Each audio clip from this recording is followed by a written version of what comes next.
Baik, untuk materi yang pertama adalah ukuran penyebaran. Ukuran penyebaran data adalah suatu ukuran yang menyatakan seberapa besar nilai-nilai data berbeda atau bervariasi dengan nilai ukuran pusatnya, atau seberapa besar penyimpangan nilai-nilai data dengan nilai pusatnya. Ukuran penyebaran data menunjukkan variasi atau keragaman data. Semakin besar nilainya menunjukkan bahwa data semakin menyebar. Di antaranya A. Range atau jangkauan, B. Rentang antar kuartil, C. Simpangan rata-rata, D. Variansi dan simpangan baku, E. Kuartil, dan yang terakhir desil dan persentil. Untuk materi yang kedua adalah variansi dan standar deviasi.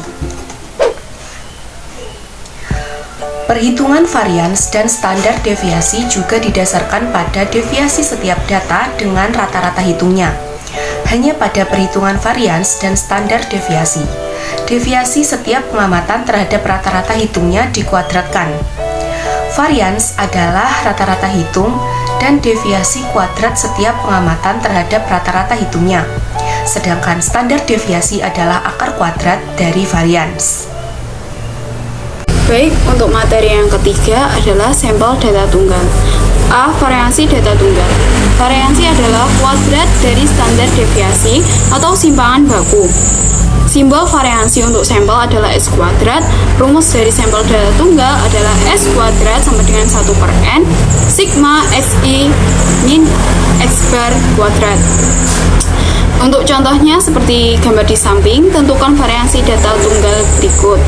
N-nya itu adalah jumlah angka, X bar adalah rataan data X1, X2, X3, diperoleh hasilnya 56, kemudian dicari X kuadrat sigma XI min X bar kuadrat per N-1 sama dengan 56 per 8-1 sama dengan 56 per 7 sama dengan 8.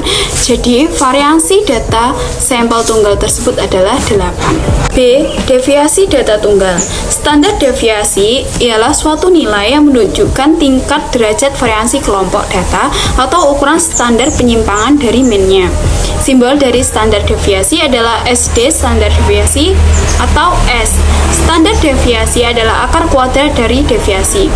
Jadi cara mencari deviasi data tunggal adalah kita mencari variansi data tunggal tersebut, kemudian kita mencari variasi data tunggalnya dengan S sama dengan akar dari sigma XI min X bar kuadrat per N-1 sama dengan akar X bar 31 sama dengan akar 36 per 6 sama dengan 6, hasilnya 2,44. Jadi hasil deviasi dari sampel data tersebut adalah 2,44. Untuk materi yang keempat adalah sampel data berkelompok.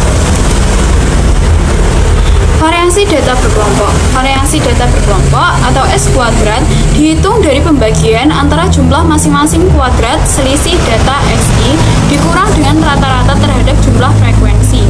Seperti berikut. Keterangannya, S kuadrat sama dengan ragam varians, XI sama dengan nilai tengah data ke I, X bar sama dengan nilai rata-rata berkelompok, FI sama dengan besar frekuensi data, dan N sama dengan banyaknya data. B.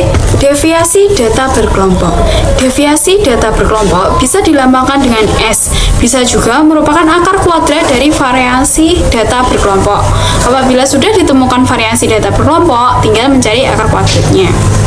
Seperti variasi data tunggal dan deviasi data tunggal tadi, kita tinggal mencari akar kuadratnya. Keterangannya adalah nilai tengah interval ke I, XI sama dengan nilai rata-rata berkelompok, FI adalah frekuensi interval ke I, dan K adalah banyaknya interval, dan N sama dengan frekuensi total data. Untuk materi yang terakhir adalah populasi. Sebelumnya, populasi merupakan seluruh kumpulan objek atau orang yang akan diteliti. Populasi sangat banyak macamnya dan memiliki ukuran dari yang terbatas sampai yang tak terhingga. Beberapa contoh populasi misalnya adalah populasi orang-orang yang memiliki hak suara dalam pemilu, populasi konsumen produk tertentu, dan populasi mahasiswa fakultas teknik. Populasi dapat dibagi berdasarkan keadaan atau kompleksitas serta berdasarkan ukurannya. Untuk yang pertama adalah populasi data tunggal.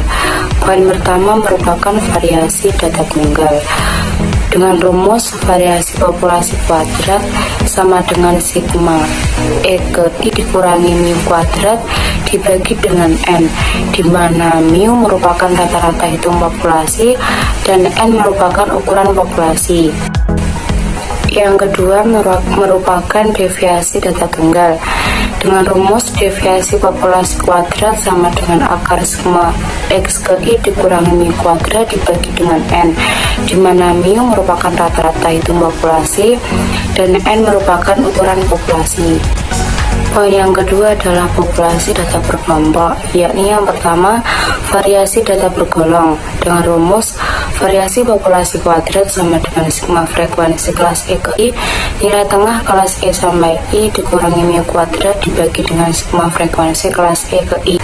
Yang terakhir adalah deviasi data bergolong. Dengan rumus deviasi sama dengan akar jumlah data sigma titik tengah dikurangi sigma X ke I kuadrat dibagi jumlah data dibagi jumlah data dikurangi 1. Sekian dari kelompok saya, ada kurang lebihnya mohon maaf. Wassalamualaikum warahmatullahi wabarakatuh.